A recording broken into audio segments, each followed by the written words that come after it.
970 WGTK. 970 WGTK gives you Let's Talk with Dr. Stan Frager. From relationship problems to family feuds, he's got all the advice and expert help you'll need.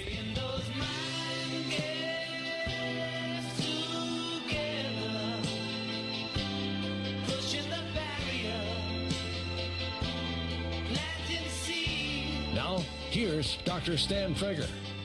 Hey, good evening. It's not Dr. Stan. You're listening to Dr. Eli Karam here on Let's Talk. Dr. Stan will be back next week. So during the day, if you haven't listened, if you're not a regular listener to the Sunday Night Family, I am a professor at the Kent School of Social Work at the University of Louisville in the Marriage and Family Therapy program. I'm the president of the Kentucky Association of Marriage and Family Therapy. But in my other life, I'm a weekend radio warrior. I'm a systemic soldier fighting against all the constraints that stop you from having the healthiest relationship you can. And that's what tonight is about. It's all about finding health and strength in even the most constraining relationship. And we have great two topics for you this evening from the 8 to the 10 o'clock hour. We want you to join us. When we start talking this evening, you can get a hold of us at any time at 571-0970. That's 502 area code 571-0970. I'm going to tell you about our two guests and our two topics.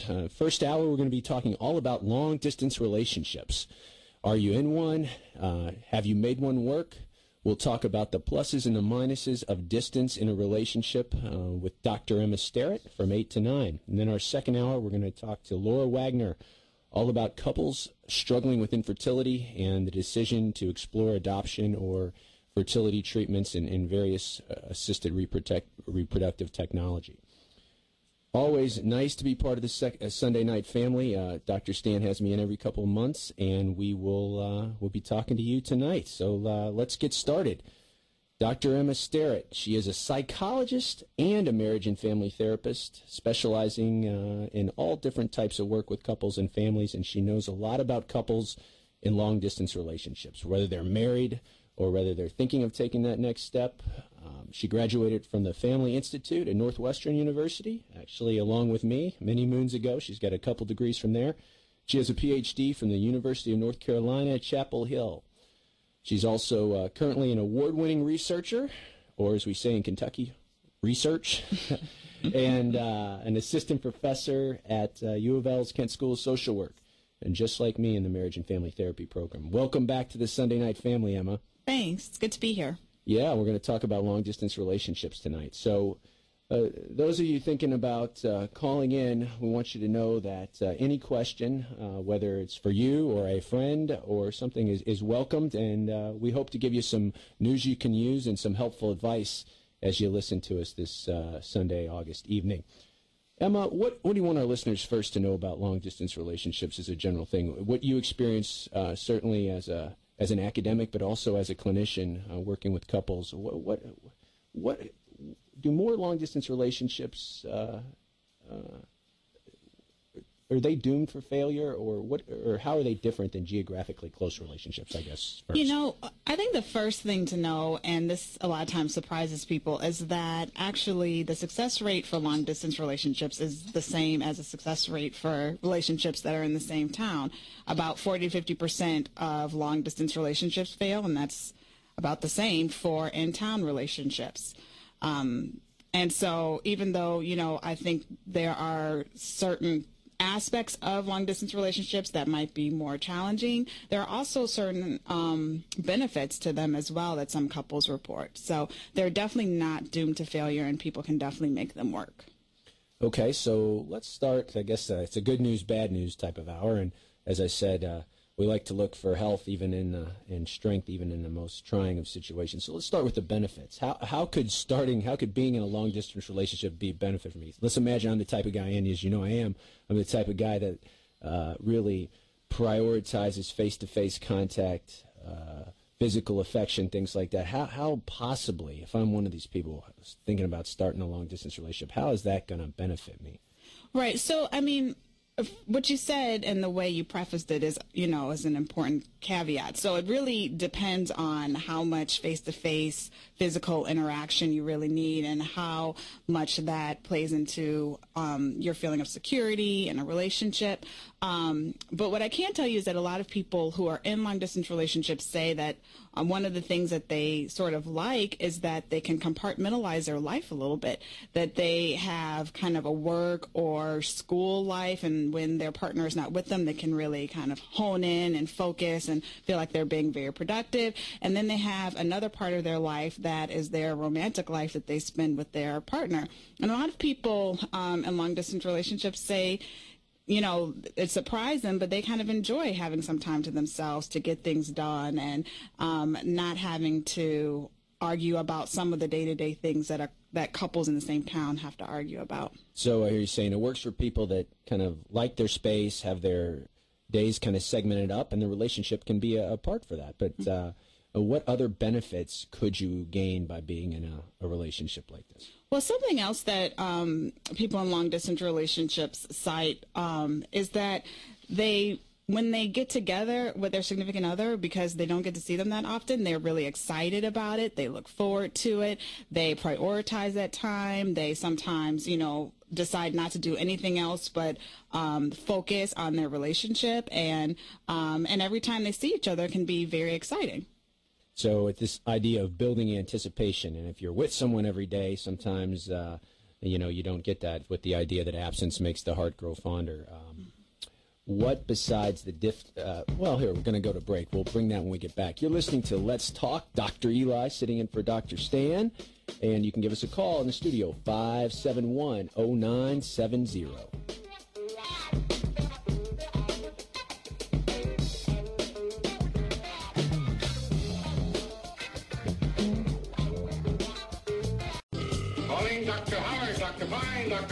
You found Let's Talk with Dr. Stan Frager. Dr. Stan Frager is standing by to give you insight on issues that matter most to you. Call now, 571-0970. Dr. Eli sitting in for Dr. Stan this evening, joined in studio with Dr. Emma Sterrett. We're talking about long-distance relationships, and you can give us a call at area code 502-571-0970. Have you ever been in a long-distance relationship? Did it work? Did it not? Do you need some tips or advice for navigating the distance in your relationship, whether married or just you really like the person and you'd like to to get some advice on how to deal with the distance? Emma, before the break, we were talking about the kinds of people or the benefits for being in long-distance relationships. Why are more couples deciding to enter long-distance relationships? And, I'm curious, with all the technology and everything that's going on, what is the reason for that? Some of it has to do with the economy and people needing to work wherever they find a job. And so because of that, because of financial realities, some couples are choosing to split up, at least temporarily. And then I think you're definitely right that with the all of the technological advances that have occurred in the past several years, with couples being able to communicate via Skype, texting, Facebook, in addition to, texting and calling with long-distance plans, that are relatively cheap, it is a lot easier than it once was to maintain connection long distance. You bring up something that's pretty interesting to me, too, to factor. Does the relationship, an important question to me whenever I'm working with a couple or an individual. Also, it's a misnomer. We're all marriage and family therapists in the room, and we look at people in a relational sense. Sometimes people think, well, can I go to a marriage and family therapist if I'm just one person? Well, of course you can. We think about your relationship. So it could be very well that you are trying to navigate this distance in your relationship, and having a resource that's with someone that thinks about relationships in a systemic way is important. So whenever I'm dealing with someone that is in a long-distance relationship, I ask a question, does the relationship start with distance? Meaning some people, that's all they ever knew. They met it on a vacation or through a friend, and they were always geographically separate, versus people that lived together or lived in the same geographic area for a while, and then for some reason, as you said, job, education, had to split. Well, I mean, what's your thoughts on that? The idea of what's the little wrinkle? What makes it different if you have a period of being together first before the split, or distance is all you've ever known? For a lot of couples where they start off and they're already long distance, what we see is that, in general, the relationship progresses at a much slower pace than relationships that start off where the two people are in the same town. So that's in good and bad ways. So it takes longer for maybe the partners to realize each other's faults or things that the other person does. It gets on their nerves. But then also sometimes it can take longer to move the relationship along to different levels of commitment. And so with that difference there, with the differences in commitment, and when you start off in the same town, instead when couples go from being in the same town to being long distance, oftentimes they've already gone through some of those different levels of commitment, stages of the relationship, and they also aren't quite idealizing their partner like couples are that start off long distance.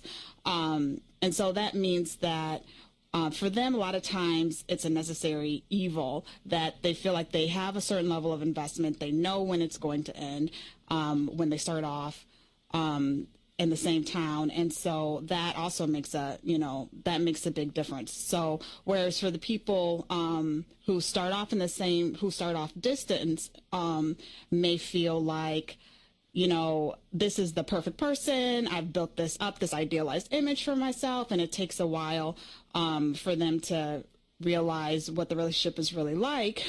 For people who start off in the same town, they already know that, and they just have to navigate the challenges. All right, let's break both of those down. Let's say I really like this girl I've been seeing, and we've met at we met at a conference, and we've been talking online, and I decide that it's just a couple hours drive, and I want to start seeing this person long distance. How do I have that talk?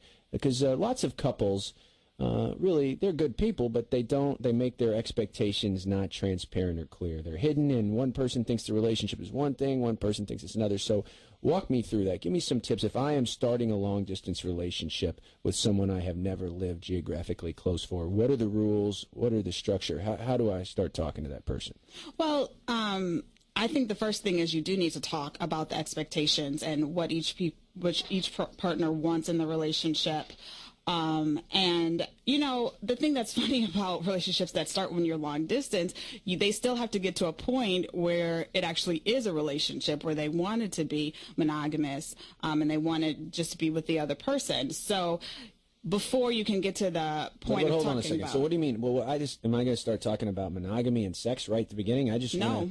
How do I do that? Right. So what I'm saying is, before you even get to that point, you have to go through a dating phase like you would as if the person was in the same town. And that might mean that each person is seeing more than one person, or just seeing that one person, but seeing them casually.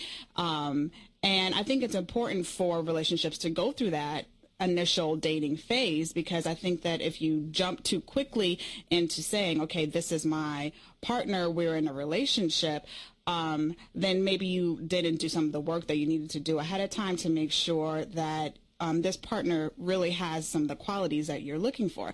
But then once you get to that point and you feel like, okay, this is somebody I want to be in a relationship with, then yes, it's just like a relationship that starts off when both people are in the same town. You have to talk, you have to discuss, make your feelings known. And then also, it's very important in long-distance relationships to discuss your expectations.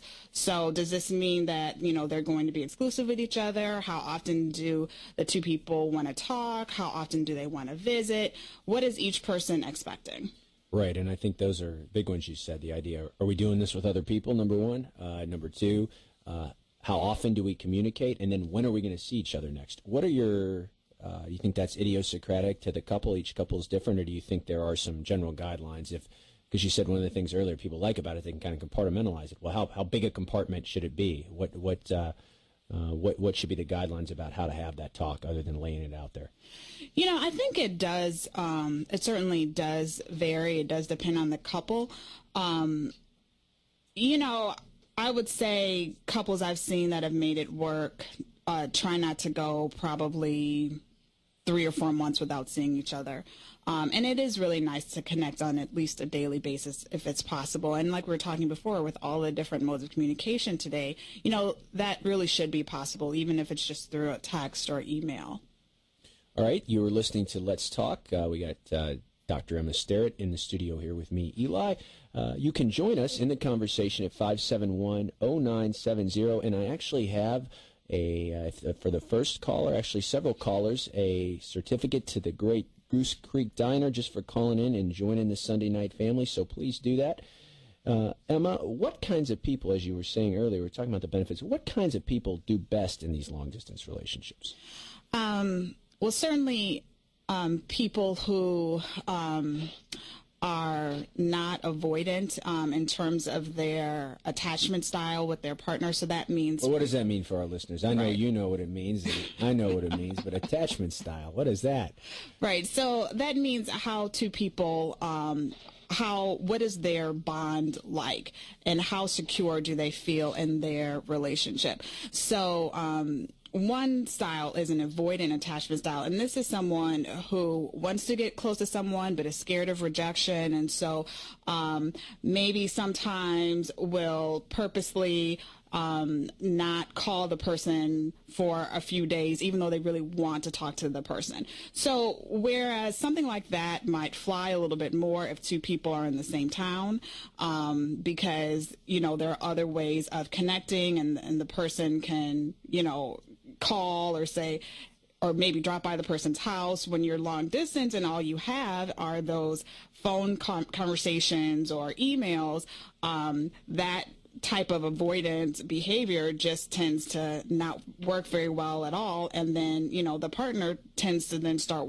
worrying, okay, well, what is going on the other end of this phone that the person is not, reaching out to me anymore. So that's one. And there was also a study looking at what is called kind of a negative affect style for males. And basically that means that people who are kind of pessimistic and need to be reassured a lot, that for males who have that kind of personality trait, that they tend to have a very hard time being satisfied in a long distance relationship. And so certainly for them, an in-town relationship might be the best way to go. Interestingly enough, that actually wasn't found for women. And apparently the theory behind it is that because women sometimes are, a little bit more emotional, like we know, and want a little bit more emotional connection, stereotypically, whereas men need a little bit more visual cues, that for women who might be slightly pessimistic or anxious, that, getting those texts, those instant messages, those phone calls can sometimes be reassuring for them. Yeah, and I guess the as you said, men especially, and one of the things we can talk about after the break, this idea of clearly you need someone secure, you need someone to trust you, and you need an emotional connection, but the physical connection, and there's something when you are distant that you can't have.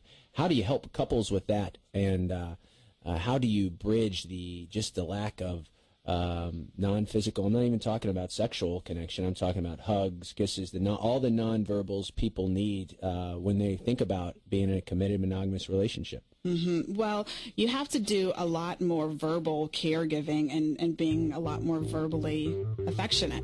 All right. More with Dr. Emma Sterrett. This is Dr. Eli Karam talking about long-distance relationships on Let's Talk.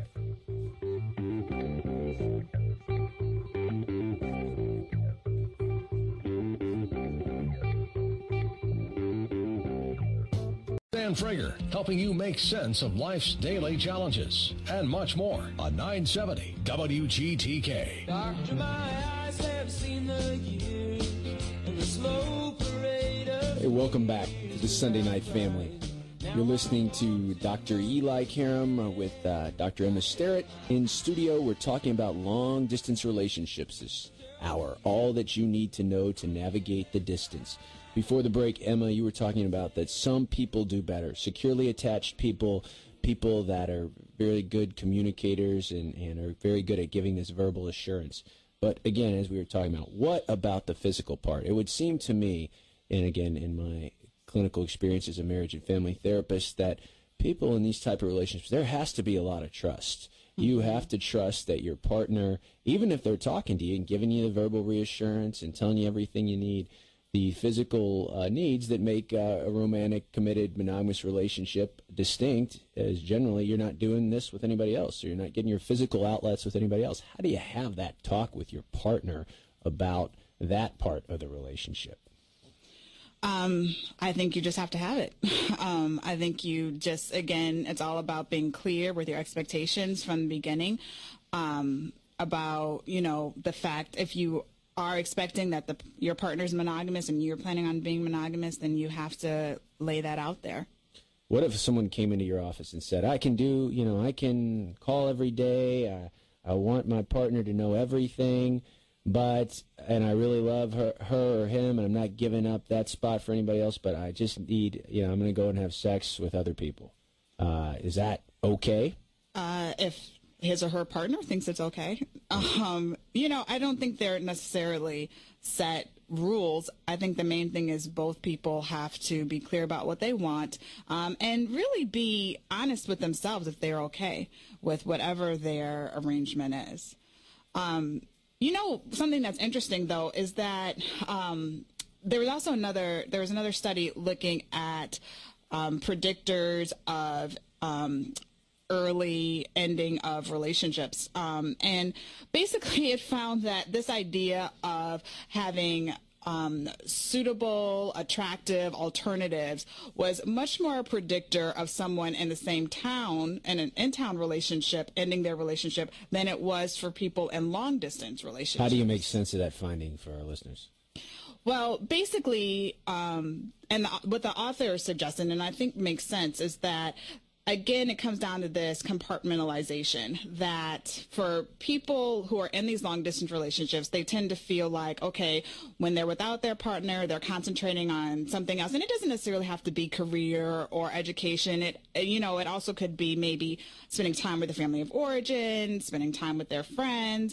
And also this idea that many people, especially again, if they start off with a long distance relationship, really idealize their partners, whereas that kind of protective mechanism often is not going on when two people are in the same town, and when the person is kind of always has their romantic relationship hat on, and is more likely to run into other people who maybe, if this person seems like, hey, this is a step up from what they have, or they're not satisfied in their current relationship, they might decide, to, make a switch. I think also what changes is, again, context is very important. So if you're in a long-distance relationship and you get to know your significant other's network of people or things in their life during your time up there, if it's an extended trip or not, I feel it's probably more secure for you versus if you don't really know. You really idealize them, but you don't know any of their friends. Mm-hmm. You don't really know their coworkers.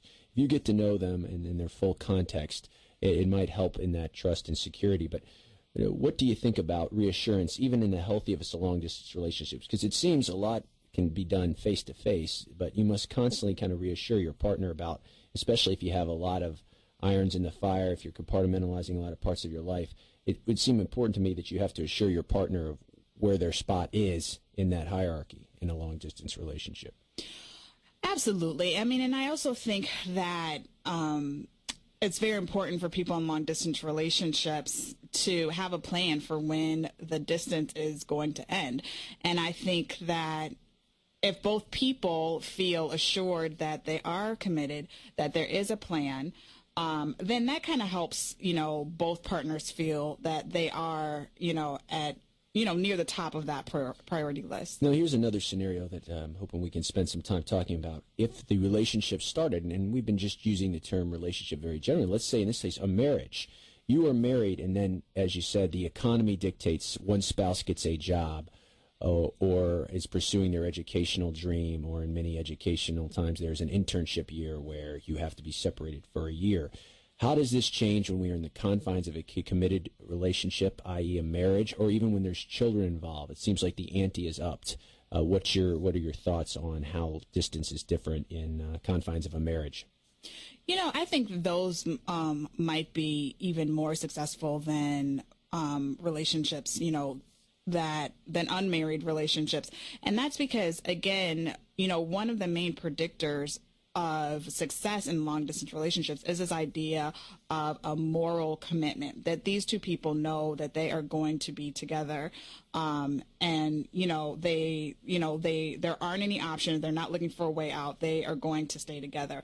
And I would imagine that's even more the case when you are married and have kids. Whereas people who aren't married, they really have to do something to kind of create or generate this sense of moral commitment to kind of, keep them invested and keep them feeling secure. Well, when you're not married, it's easy to be selfish in some ways. My career, my education, you can put that first and everything has to fall in place after that. When you are married, though, you are not making that decision by yourself. And talk about how you even approach your partner. If you need to get out of Dodge for whatever reason, but you're married and maybe your partner can't, even though in theory they want to, but for some reason they can't go. How do you even start to have that talk with your partner before you start to entertain options? Well, I think you just have to be very honest about the reasons that you are even thinking about leaving, what the benefits are for you and for the two of you as a couple, for your family, what this might mean for your future. I think it often helps when you're discussing something like a long distance relationship to really give your partner almost all the information that you have, so they really feel like that they can really understand, that they are connected with you and with the process. So, if, like you were mentioning, for example, an internship site, if there's one internship site locally and, 10 that are not, it would be helpful to explain that to your partner.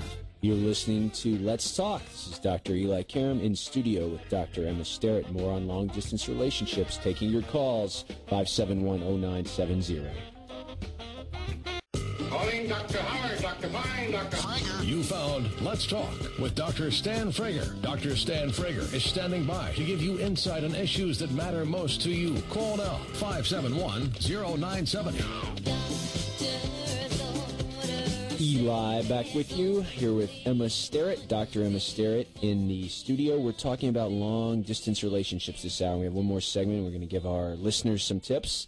But before that, this idea of having a support system, and what if you've moved to a different geographic place and you lose that support system? That puts a lot of pressure on your significant other at home, whether they're married or if you're not married. So what about replacing that support structure and putting all your eggs in the basket of that person on the other side of the phone?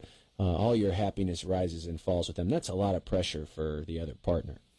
It definitely is, and I think that's why it is important for both partners to try to cultivate some social ties wherever they are living, and for both people to realize and to be able to accept the fact that they do live in separate places. They are no longer living in the same place, and to, as much as they can, accept that their partner is going to be doing social things with other people.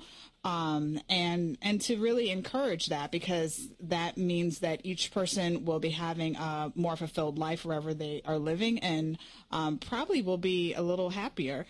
Now, there's a flip to that. Let's say in long distance, and you've broken none of those areas, those touchy areas. You're staying monogamous. You're talking every day. All those things you said and the expectations, but you start to experience guilt because you're out making new friends, being fulfilled maybe now professionally, and your partner's there sitting at home, and they're not. Either they're not they're not as interpersonally skilled as you, or they don't have as much network there. How do you deal with that guilt if your life is actually going really well after the distance, but your partner's is not?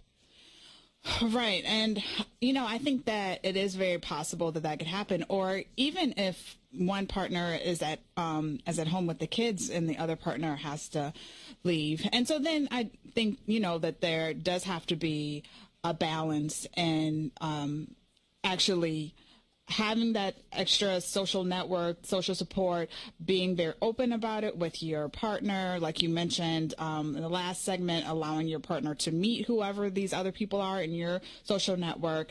But then also, if they're, part of it is also things that you would do with a partner that you were in the same town with. If you know that your partner has a more difficult time, that's a sensitive area for them, then maybe you don't want to explain in great detail all of the fun that you're having, especially if you know your partner, doesn't have those same options for whatever reason. I think guilt is what we call in our field a primary emotion. Most people don't know that. Most people get into these surface level fights where they show frustration or anger, but really what the core emotion is guilt. And I think coaching couples on how to talk about that. It's a game plan, as you said, these expectations coming on. When you use a marriage and family therapist or someone that can be a relational helper, that's one of the things we haven't said as a tip, that if you know you're going to have one of these distance coming up, there should be no stigma. You should go and talk to somebody, because one of the things that we could predict is that guilt will be a common emotion for one or both partners. So how to label it when it comes and how to deal with it. Having a game plan going in, best defense is the best offense, if you will. And leading into that, Emma, as we wind down here this evening, let's talk about some tips for our listeners. So we're going into this. What tips do you, and I'll jump in there too, do we have for making long-distance relationships work? Well, and some of them are things that we've already discussed. So certainly connecting on at least a daily basis is very important. And at the same time, it's also important that when you're connecting, that it just not only be about, what you each did that day or things related to your relationship, because if you were in the same town, every single conversation that you had wouldn't be about how things are going in your relationship. And so it's nice to also have a little bit more surface level conversations, whether it's, both of you watching a show together and discussing it, or both of you having gone to a movie and coming back and talking about it together. So it's really important that you still have that kind of informal type of conversation with your partner, and that it not only always just be serious and about, the state of your relationship.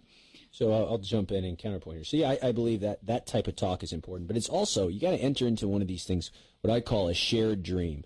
You have to know that if you're the partner sacrificing, or you feel you are, that you are tied into your partner's success. In our example, where you're pursuing an educational dream or a job, no one person can do it without the other person. So the person maybe not on board initially with the distance has to see themselves as in the long-term plan or shared dream of that couple. So it's not just a one-person deal, even if one is in the limelight or in the front. It is a shared dream. So we're doing this for us. Tied into that, and I'll let you know, give me your opinion, what you think about this. I always tell couples, you have to leave that encounter. You always need to know when the next time you're going to see that person. I'm talking about dates. I'm talking about something to look forward to, because if not, you're in this limbo state, especially if you're one of those people that don't have a lot of interpersonal stimulation around you, and you get in your head and you start questioning yourself and overanalyzing. So having something to look forward to, opening up that calendar, seeing next month we're going to do this and it's going to be fun. Having something on the books, very important, if you ask me. Absolutely, I agree. And I remember a couple I was seeing, they would always buy, because they were far enough where they couldn't drive to see each other, so they would always buy the next plane ticket while they were in the same town during a visit.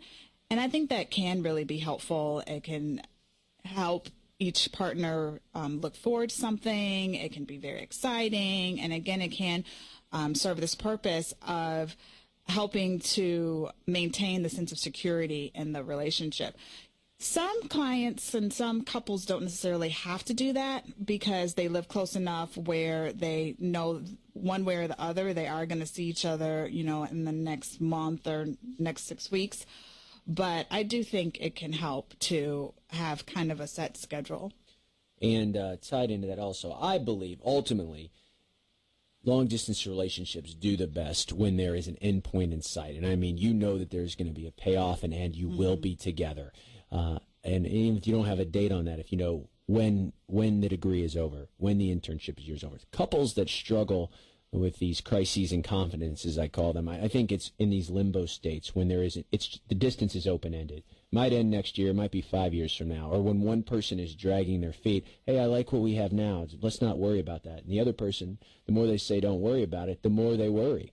So I think having an end point in sight in dealing with your long-distance relationship, very important. Emma, any other parting tips before we kind of give some people some resources and tell them where to go from here?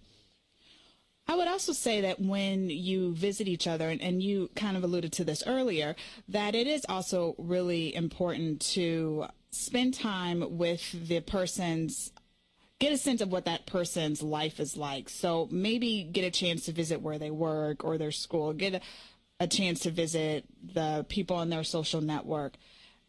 Sometimes couples who are in long-distance relationships tend to just want, especially if there are no kids involved, tend to just want to, be together on their own kind of secluded island for those 2 or 3 days because they haven't gotten a chance to see each other. But actually getting to go out and see other people can also be very reaffirming and validating for their relationship, and can also help when that other partner isn't there because other people in the social network can then ask about how the partner's doing, what's going on in that person's life, which again adds to this sense of security in the relationship.